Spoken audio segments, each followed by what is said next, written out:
would prefer this personally to living on the street. It's about the same, really. It's really about the same because we would have more freedom out there, though. We wouldn't care if we lost it today. That is a clip from a viral video originally posted to Instagram that has been making the rounds on X, formerly known as Twitter, of a couple of homeless people in Knoxville, Tennessee, who were given public housing, the housing first approach, and all they do throughout the course of the video is talk down on the housing and talk about how they don't like it, it's not good enough, and they would prefer to be given a home or something bigger with nicer windows, a yard in order to do work, and they genuinely feel with the restrictions that are placed on public housing like this in places like Nashville that they're better off on the street, which I think is a very important lesson about homeless people that a lot of people, specifically on the left side of the political spectrum, don't seem to understand. The problem isn't the fact that they're the homeless. The problem is the people portion of it. They are human beings. They have wants and desires,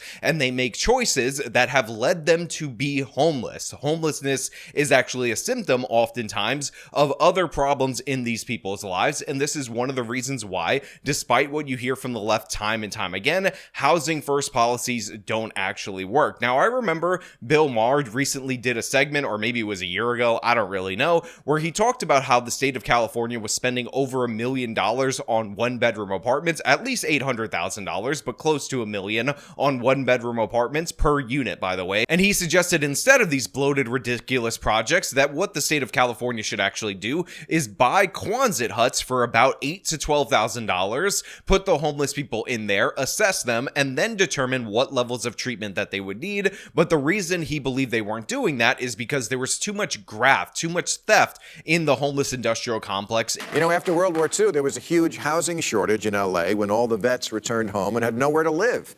So the government found some empty space and in a matter of months built Quonset huts for 6,000 people, all for a total cost of what in today's dollars would be less than $18 million. Well, that was then. In the bond measure we passed in 2016 to build housing for the homeless, each unit was projected to cost $140,000, which is more than the asking price for this 4-bedroom Dutch colonial in Little Falls, New York. And now that we're actually building these apartments, the cost for each unit has risen to $531K. How is that possible, you may ask? Do they each come with a Lambo and a Shark Tank? Of course, they still make those Quonset huts, and one today would cost about $8,000. But it's hard to skim money off $8,000. But $531,000, sure. About 40% of that cost goes to something the city calls soft costs, which ultimately ends up preventing something like that from happening. But in reality, even if you were to build the cheaper option, what we see in this particular video is that some percentage of the homelessness would hate it, they would choose to live on the streets, and they would be wildly ungrateful about the opportunities that you're offering them. And that's what we're going to talk about today. But before we do, I want to thank everybody who supports this channel via actualjusticewarrior.com/join. Give me the money. Give me the money, okay? I don't want to be in government housing. This is Isabella Towers, an apartment complex in Knoxville, Tennessee. It's just terrible. And it's just too small. Now look, I want to take note of two different things about this particular video for everybody out there in the audience. First and foremost, these are white people. I just want to put that out there that I am criticizing white people for those of you who believe that I am obsessed with only criticizing black people. If you perform terribly, if you are indicative of a broader problem, I'm going to highlight you regardless of race, because my issue is policy and policy that should be changed. And in reality, we have a lot of misperceptions around homeless people, around the policy on how to address it, and this is a perfect example of that. And it's just that they don't factor in the human element, that these people would be so ungrateful, that these people would think that the apartment, which could be pretty nice for them, is actually too small. Now, to be perfectly fair, the building that they're in looks ugly. The walls in the building look absolutely terrible. They have those yellow painted bricks. It honestly looks like a hospital, so I can understand why, if you had choices, you would choose not to live there given the option. But the fact of the matter is, these people theoretically don't have choices. These people are living on the streets as the alternative. However, when given this opportunity in order to build themselves up and then possibly move on to greater pastures in the future, they end up rejecting that choice. They end up, again, trashing the place. And by the way, the reason why they have those brick walls in that particular building is because these people tend to do a ridiculous amount of damage to these apartments. So they try to make everything as basically indestructible as you possibly can, and that's what we're seeing right here and them reacting to. And again, I will remind you that in the state of California, they are currently building apartment complexes to the tune of over $800,000 to $1 million per unit that people will regard with similar disdain and destroy in similar ways. It's absolutely horrible, it's disgusting, and obviously it brings up some level of vitriol towards these people, but I need you guys to understand that a lot of these people are suffering from mental illnesses, they are suffering from addiction, so the reason why they're reacting this poorly and they're talking about how there are restrictions on their freedom is possibly those restrictions have to do with drug usage and or alcoholism, but to be clear, I cannot say that for 100% certainty with these two individuals. But you could kind of make this nice, about the size of mine back home now.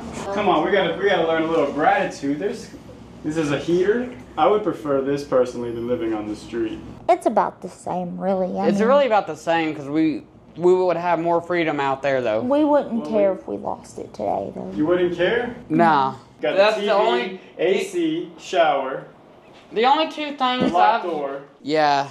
We consider this still homeless. I still. Now again, this guy brings up all the different things that these people have. They have TV, air conditioner, refrigeration, they have heat, all the essentials that you would think these people would need in order to get their lives together, and they say this is still on the same level of homelessness. They are not about it, and nothing that you're going to say is going to convince them that they should be about it, and this reminds me of that poverty experiment that I think NYU tried to do in Africa, where they wanted to lift people, I believe in Uganda, out of poverty, and they basically said that they would be able to do this for the low cost of $500 per person. So they decided that they were going to have them grow corn so that way they could have very nutritious food because it was easy to grow and very dense in calories, and they basically worked out all this stuff in order for them to be able to be a sufficient community, lift themselves out of poverty, and ultimately it ended up turning out to be a disaster. And the reason it turned out to be a disaster was because of the human element, because it turned out those particular Africans, I believe they were Ugandans,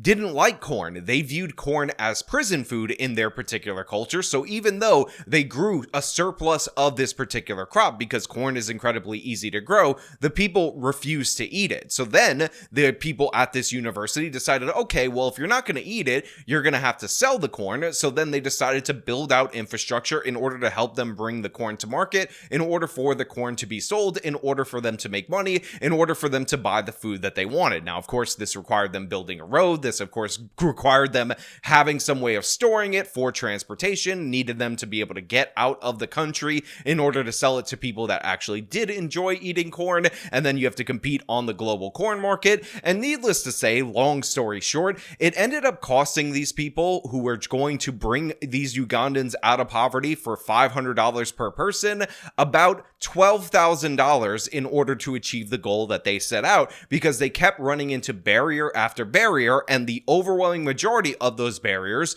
were because of the human element. And by the way, you might not think that $12,000 sounds like a lot, but $12,000 is the American poverty rate. $12,000 is in and around the GDP per capita of Russia and China, countries that you don't typically think of as poverty-stricken countries, and well beyond the estimated cost of about $500 per person. And it was all because the people in that particular area were not compliant. They did not behave the way that people expected, and this is something that we have to take into account when we're crafting policy. Now again, listen to them complain more about the public housing. I want to live in a house to where I could actually go outside and do yard work. Achieving that from this place is substantially easier than achieving that from the streets. Not really. It's much easier to do on the streets. It doesn't have a window factor. But I would say this is a good transitionary point. Have a place where you can take a shower, freshen up, and then go to work, start saving money, open up a bank account. It has a lot of potential, and then from there you can eventually have your first lasting security for a place that you actually would like. That we to- are we actually want. Now again, I don't know what's going on with these people's mental situation, with their addiction situation, or anything of the sort, but I totally understand the anger that a lot of people direct towards them because they come off as incredibly ungrateful and completely disconnected from reality. But the thing is, this is who you're actually dealing with. This is who you're actually engaging with when you're talking about homeless people. A lot of people think that homeless people just can't afford the escalating rents because of the evil, racist, or terrible in some other way landlords that are trying to deprive them over housing because of capitalism or something of the sort. But in reality, a huge portion of homeless people choose to live on the streets. They are enabled by a bunch of different government programs, and if given the alternative, if given the choice to have public housing, they would react very similarly to these people, where they would not be grateful for it, they would not want it, they would still see it as being homeless, they would see it as worse in a bunch of different ways, and they would trash the location that they are given at the behest of the taxpayer. This is the reality of this situation, and a lot of lefties really embrace this idea of housing first. That's the way that you solve homelessness, and essentially it has created this ideology, a paralysis in actually addressing the issues that these people have, because what ends up happening is you take forever in these left-wing places to build the housing. It costs exorbitant amounts of money, like in California, again, $800,000 per unit, per one-bedroom apartment to build in the state of California. And in addition to that, while that's going on, you're enabling all their other problems because supposedly you think they're going to be magically fixed once they get into housing. And by the way, a lot of this is based on a successful program in the city of New York, which worked largely due to the fact that it was located in the city of New York. So it was actually pretty easy to consolidate the people and consolidate the social workers, the psychiatrists, and all those other addiction specialists within the same building in order to aid the different various issues that these people had. And this is the example that all these different various lefties will cite time and time again, when in reality, when housing first plays out over a longer period of time and it's attempted to be replicated in other places, the results are absolutely disastrous. And yeah, while initially when you give people housing, when you direct them into shelters, what ultimately ends up happening is that you get a reduction in homelessness.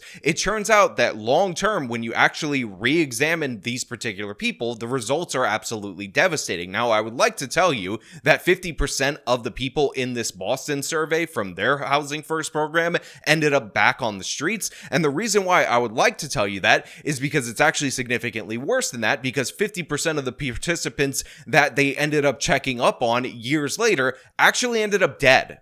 They died. They were given the housing first, the thing that was supposed to solve all their problems. It was treated as if them being homeless was their primary problem. And years later, half of them died. They were gone. Not to mention all the other different people that ended up back on the streets because this program wasn't effective.